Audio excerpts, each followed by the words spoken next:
नमस्कार, मी अक्षरा पाटील आणि पुस्तक वाचन या यूट्यूब चॅनलमध्ये आपणा सर्वांचं खूप मनापासून स्वागत. मित्रांनो, व्यंकटेश माडगुळकरांच्या माणदेशी माणसं या पुस्तकातील झेल्या, मुलाण्याचा बकस, नामा मास्तर, रामा मैलकुली अशा व्यक्तिरेखांना तुम्ही प्रचंड प्रतिसाद दिला आणि म्हणूनच व्यंकटेश माडगुळकर यांचं बनगरवाडी ही कथा, ही कादंबरी खास तुमच्यासाठी. तत्पूर्वी चॅनलवर पहिल्यांदाच असाल किंवा चॅनल यापूर्वी सबस्क्राईब करायचं राहून गेलं असेल तर चॅनलला ती सबस्क्राईब करा आणि पुस्तक वाचन कसं वाटलं हे कमेंट बॉक्समध्ये जरूर कळवा. बनगरवाडी. दशम्यांची पिशवी पाठीला मारून मी बनगरवाडीला निघालो होतो. अद्याप सर्वत्र काळोख भरून राहिला होता. चांदण्या चमकत होत्या. समोर वळसे मारीत चाललेली गाडी वाट तेवढी फिक्कट अशी दिसत होती. रात्र किती आहे, किती वेळाने उजाडणार आहे याचा निश्चित अंदाज बांधता येत नव्हता. मी फार लवकर तर निघालो नाही ना, अशी शंका वरचेवर मनात येत होती. माझ्याच पावलांचा आवाज मला मोठा वाटत होता. रातकिडे किरकिरत होते. गार वारा कानाशी आवाज करीत होता. बराच वेळ चालल्यामुळे अंगात एक लय भरली होती. वाट चुकण्याची भीती वाटत होती, कारण यापूर्वी मी कधी बनगरवाडीला आलो नव्हतो. हे गाव कसे असेल, काय असेल, तिथली माणसे माझ्याशी कशी वागतील, तिथे गेल्यावर राहायचं कुठं, असले प्रश्न मी स्वतःलाच विचारित होतो. 2 दिवस रागरंग बघून मला परत फिरायचे होते. कायम राहायचे म्हणजे काही सामान सुमान आणायला पाहिजे होते. आज केवळ धोतर, चादर, 2 कपडे एवढंच घेऊन मी चाललो होतो. माळावरून गार झोंबरे वारे वाहू लागले. चांदण्यांचे तेज कमी झाले. धड चांदण्यांचा उजेड नाही, धड उजाडलेही नाही, अशी मधली अवस्था आली. बाभळी तरवडासारख्या झुडपांचा ओळखू येणारा वास जाणवू लागला. वाटेवरची धूळ पायाला गार लागू लागली. बघता बघता काळोख नाहीसा झाला. दिसू लागले झाडे झुडपे, दगड गोटे यांना आकार आला. चांदण्या दिसेनाशा झाल्या. रातकिड्यांचे गाणे थांबले. झोपेतून जाग्या झालेल्या कावळ्यांची जड कावकाव ऐकू येऊ लागली. तांबडा पिवळा सूर्य माळा आडून वर आला. हिरवट प्रकाशाला पिवळी झळाळी आली. बोरींच्या झुडपात बसून राहिलेल्या 7 बाया जाग्या झाल्या. शेपटी नाचवून कलकलू लागल्या. झुडपात पिसे फुलवून बसलेले होले पायांवर उभे राहून आवाज टाकू लागले. कावळे भराऱ्या घेऊ लागले. माळावर वाळून पडलेले गवत सूर्याच्या पहिल्या किरणांनी उबदारले. त्याच्या खाली असलेले कीटकांचे जग जागे झाले. मुंग्या तुरतुरल्या. टोळ उड्या हाणू लागले. सरडे सरसरले. माळावर लहानसान गर्दी करून आत राहिलेले गुंडी किडे घसरून आत पडणाऱ्या किड्यांना पकडून खाण्यासाठी अंगावर माती घेऊन तयार राहिले. मुरमुट्याच्या बुंध्यावर बसून राहिलेले हिरव्या झगझगीत रंगाचे भुंगे मुरमुटीची तुरट पाने खाऊ लागले. माळावरच्या बिळातून घोरपडीनी मुंडकी बाहेर काढली. गळ्याखालचा भाग हलवीत त्या जिभेच्या टप्प्यात येणाऱ्या कीटकांची वाट बघू लागल्या. झाडे सोडून होले रस्त्यावर आले आणि डौलदार माना हलवीत धुळीत पडलेले गवताचे बी टिपू लागले. सपाट झालेल्या धुळीवर त्यांच्या पायांचे ठसे नक्षीकाम केल्यासारखे उठू लागले. पाठीशी असलेली पिशवी हातात घेऊन मी भराभर चालू लागलो. अनवाणी पायांनी धूळ उडवू लागलो. लेहंग्याच्या फडक फडक आवाजाने वाटेवरचे होले बावरून उंच उडू लागले. लांब टांगा टाकीत मी चालत राहिलो. चालून चालून पोट खोल गेले.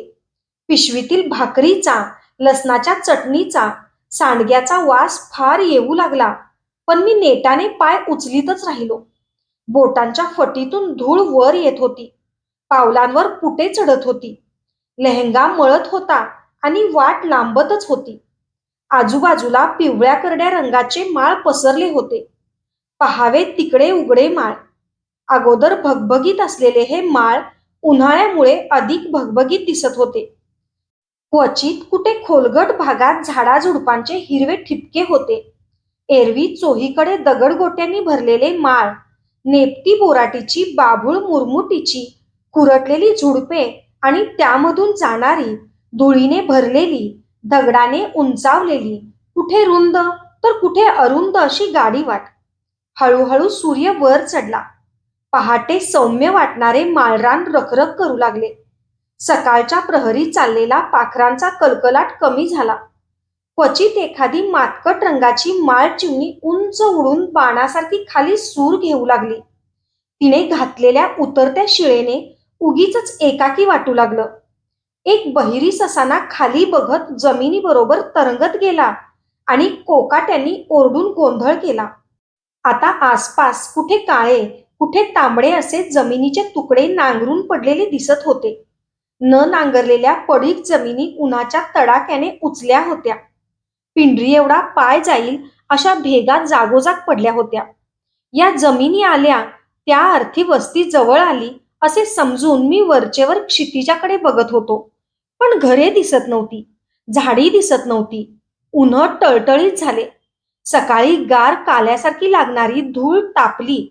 माझ्या डोक्याभोवती बारीक माशांचा एक थवा घोंगावू लागला. त्या सतत आवाजाने वीट आला. डोक्यावरची टोपी काढून तिने तो पाठलाग करणारा घोळका हाकलण्याचा मी प्रयत्न केला, पण तो गेला नाही. 100-200 माशा माझ्या डोक्याभोवती फिरत बरोबर येतच राहिल्या. हा माणूस कुठेतरी अनेक माणसे राहणाऱ्या ठिकाणी चालला आहे. त्याला दिशा बरोबर माहीत आहे. त्याच्या सोबतीने गेलो तर आपण नेमक्या ठिकाणी पोहोचणार आहोत.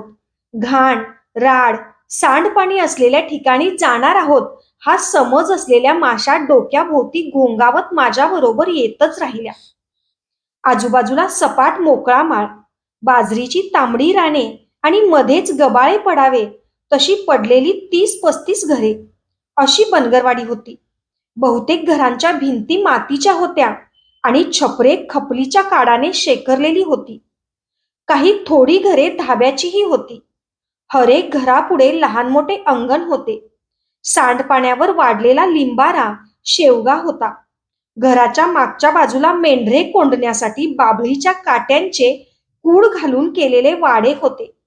कुठे भिंतीला लागून गाडीचे मोडके चाक पडले होते. सगळे नेहमीप्रमाणेच. वाडीत रस्ते असे नव्हतेच. घरे बांधून उरलेली जागा चालण्यासाठी वापरली जात होती, इतकेच. बऱ्याच घरांच्या कवाडांना कुलपे होती. 2-3 लहान मुले एका घरापुढे खेळत होती. घरांच्या सावल्या धुळीने भरलेल्या वाटेवर पडल्या होत्या. त्यात कुठे कुत्रे तर कुठे पांढरी काळी कोंबडी डोळे मिटून बसली होती. डावी उजवीकडे घरे होती. त्यातून बायांनी डोकावून बघितले. पोरे आत पळाली. थोडे पुढे गेल्यावर पटांगण लागले.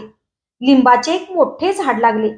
त्याच्याभोवती पार होता. ती गार सावली बघताच तापलेल्या कोंबड्यासारखा जाऊन मी तिच्यात बसलो. टोपी काढली, घाम पुसला, पाय आपटून धूळ झटकली. वरच्या थंड सावलीने घाम जिरला आणि बरे वाटले. भूक लागली होती, पण पाणी कुठे आहे का ते ठाऊक नव्हते. विचारावे असे कोणी आसपास दिसत नव्हते. तसेच तुकडे खावेत असा विचार मनामध्ये आला, पण भुके इतकीच तहानही लागली होती. तोंडातला ओलावा सुकून खारट चव आली होती. ती गार सावली सोडून उठावे असेही वाटेना. उंच केलेल्या गुडघ्याभोवती हातांचा विळखा घालून मी उगाच बसून राहिलो. आसपास कसलाही आवाज नव्हता. माझ्या डोक्यावर असलेल्या एका फांदीवर कावळ्याचे जोडपे बसले होते. ते सुद्धा आवाज करीत नव्हते. जरा वेळाने मी आलो त्याच वाटेने कुणी माणूस येताना दिसला. बरे वाटले. हा माणूस येताच त्याला हाक मारावी. आपण का आलो ते सांगावे. पाणी विचारून घ्यावे. भाकरी खावी असे मनाशी म्हणतो आहे तोपर्यंत तो गडी गावात शिरला. समोर येऊन उभाही राहिला. त्याच्या डोक्याला तांबड्या रंगाचा पटका होता. अंगात गोल सदरा होता. धोत्राच्या टोकाबरोबरच एक उंच भालाही त्याने हातात धरला होता. त्याचा चेहरा मोठा आणि लांबोडका होता. गालाची हाडे वर आली होती. नाक सरळ होते. मिशातले केस काळे करडे होऊन धुरकटल्यासारखे दिसत होते. मुळीच संकोच न दाखविता त्याने आपल्या तांबारल्या डोळ्यांनी मला पाहून घेतले आणि मिशांवरून बोटे फिरवून धुळीत थुंक टाकली. ती मला तोंडावर आल्यासारखी वाटली. उगीच चुळबुळ करून मी पाय खाली सोडले आणि इकडे तिकडे बघितले. दम देताना काढावा तसा आवाज काढून त्याने मला विचारले, "काय अंडीवाला हायस काय गा?" त्या प्रश्नाने फटका बसल्यासारखा मी खाली आलो. क्षणभर काय उत्तर द्यावे हे मला सुधरेना. माझ्या या लेहंगाने मला एकदम खाली ओढले होते. सुट्या अनेल्यांच्या थैल्या घेऊन खेडोपाडी अंडी खरीदणारा मुसलमान बनवून टाकले होते. मी गडबडलो, गोंधळलो. तोंडावर ओशाळवाने हसू आले. सोडलेले पाय वर घेऊन टोपी नीट केली आणि म्हटले, नाही, मी मास्तर आहे. हा खुलासा ऐकून विचारणाऱ्याला आपण काही वावगे बोललो असं वाटलं नाही. डाव्या पायावरचा भार उजव्या पायावर टाकून तो म्हणाला, मास्तर? त्याचा विश्वासच बसला नाही. मळका लेहंगा आणि रेघारेघांचा धुवट शर्ट घातलेले हे गुडघ्या एवढे पोर मास्तर कसे असेल? लंगोटी लावून ज्याने शाळेत जावे आणि थुंकीने पाटी पुसावी अशा पोराला मास्तर म्हणेल कोण? जरी म्हणाले तरी त्याला मास्तर करील कोण? छे, काहीतरीच सांगणे. मला आपल्या लहान वयाबद्दल, धोतर कोट न घातल्याबद्दल विषाद वाटला. भाषेत जोर आणून मी म्हटले, हो, माझी नव्याने नेमणूक झाली आहे. आजपासून मास्तर म्हणून मी इथे रुजू झालो आहे. हातात आडवा घेतलेला भाला त्याने झेंड्यासारखा समोर टेकला आणि तुच्छतेने म्हटले, हं, हात काय करायचा गा मास्तर? शाळा चालतीय कुठं इथं? पोरं हायती कुठं वाडीत? सरकारला काय ठावं नाही वय? रिक्काम फाजीलपणा. आणि पटका नीट खोचीत तो निघूनही गेला. जाता जाता पुन्हा एक वार धुळीत थुंकला. अरुंद गल्लीतून तो जाईपर्यंत मला तिकडे बघत राहण्याचे धैर्य झाले नाही. मी फार ओशाळलो. शाळेत फाटकी चड्डी घालून जाताना जसे मेल्याहून मेल्यासारखे व्हायचे तसे झाले.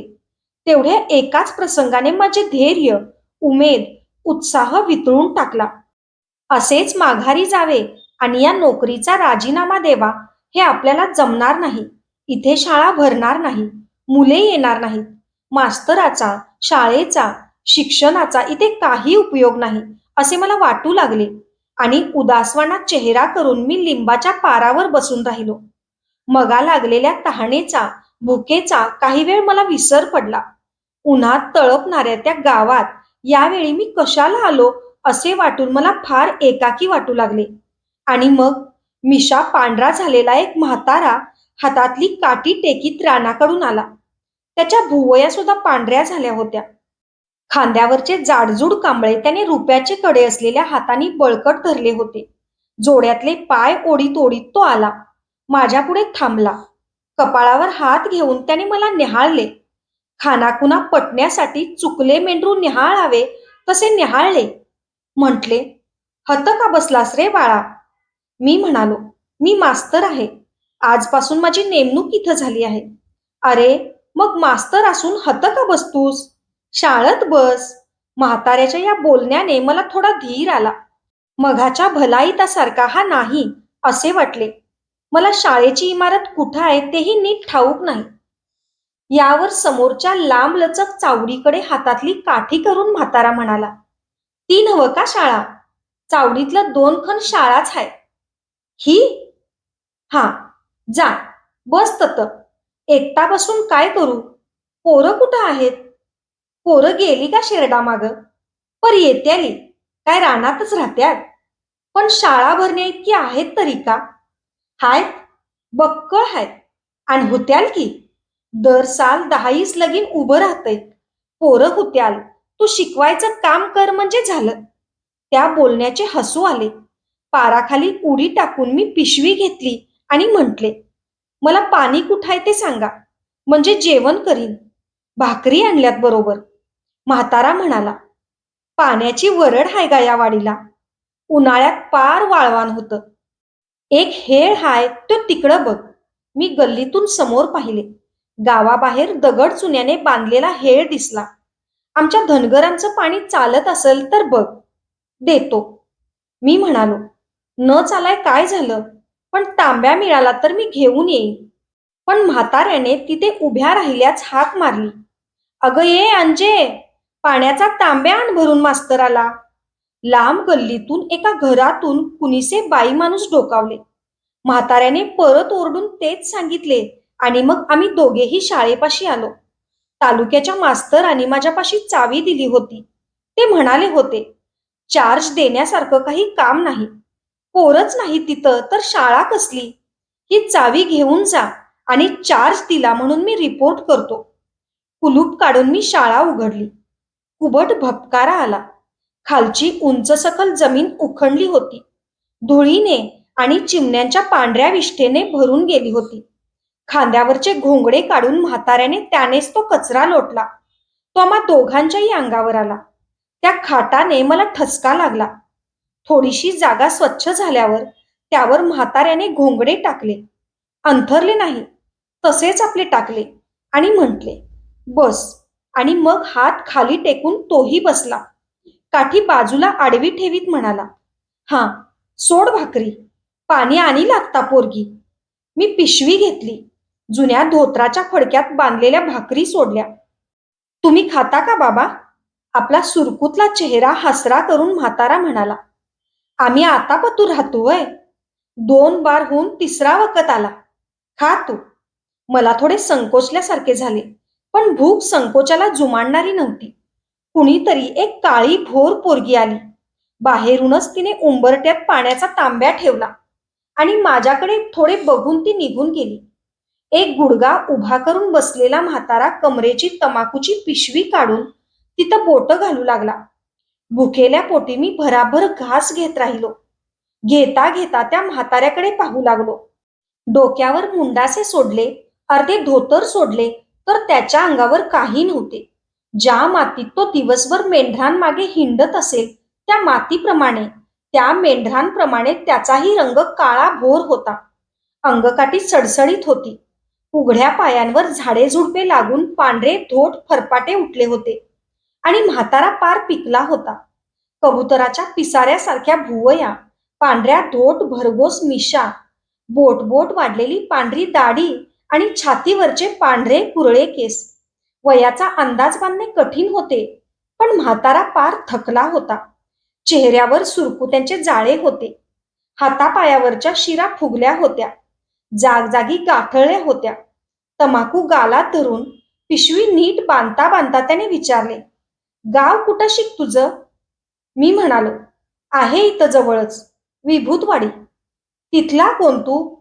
मी जरूर ती माहिती सांगितली. त्याने कुणाकुणाची ओळख सांगितली. मग तू आमच्यापैकीच आहेस असे म्हणून माझ्या पाठीवर हात टाकला आणि थुंकायला यावे म्हणून तो बसल्या बसल्याच उमऱ्यापाशी सरकला. मला पुष्कळच धीर आला. या धनगरी खेड्यात मी अगदीच एकाकी नाही.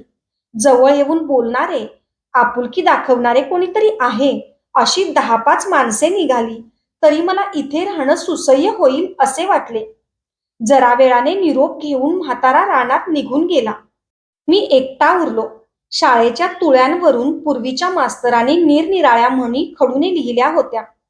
पूर्व पश्चिम दिशांना त्या त्या नावाच्या रंगीत पाट्या ढकवल्या होत्या. आढ्याला शेराची एक फांदी टांगली होती. तिच्यावर चिलटांचे पुंजके बसून राहिले होते. किलचातून जागा मिळेल त्या ठिकाणी चिमण्यांनी घरटी केली होती. त्यातून वाखाचे दोर, चिंध्या लोंबत होत्या. इथे तिथे फडफडून चिमण्या चिवचिवत होत्या. एक टेबल, एक खुर्ची, फळा हे साहित्य होते. टेबलाला लागून लाकडी पेटी होती. ती उघडून बघितली. फळा पुसायचे फडके, रूळ, जुने रजिस्टर, हजेरी बुक, खडूची रिकामी बॉक्से, दौत, टाक, सटरनी फटर. पिशवीतून आणलेली चादर काढून खाली अंथरली आणि चिलटांचा कहार वाचवण्यासाठी डोक्यावर धोतर घेऊन पडलो. असे एकाकी पडणे काही नवीन नव्हते, पण माणूस काणूस नसलेल्या, उन्हाने तळणाऱ्या गावाने, त्या रिकाम्या शाळेने मी जास्तच एकाकी झालो. चिमण्या ओरडत होत्या. एखादी चिमणी चिवचिवली म्हणजे ऐकायला बरे वाटते, पण 10-5 चिमण्या सारख्या ओरडू लागल्या, फडफडू लागल्या तर नको नको होते. पण त्याच्यावर उपाय नव्हता. दार बंद केले तरी भिंतीवरून आत वाट होती. डोळे मिटून मी पडलो. चालण्याचे श्रम, जेवण, सावली यामुळे गुडूप झोपून गेलो. अशाच नवनवीन आणि विविध विषयांवरच्या कथा, कविता आणि पुस्तकांसाठी पुस्तक वाचन बाय अक्षरा पाटील हे चॅनल सबस्क्राईब करा आणि पुस्तक वाचन कसं वाटलं, कादंबरी कशी वाटली हे कमेंट बॉक्समध्ये जरूर कळवा. थँक्यू.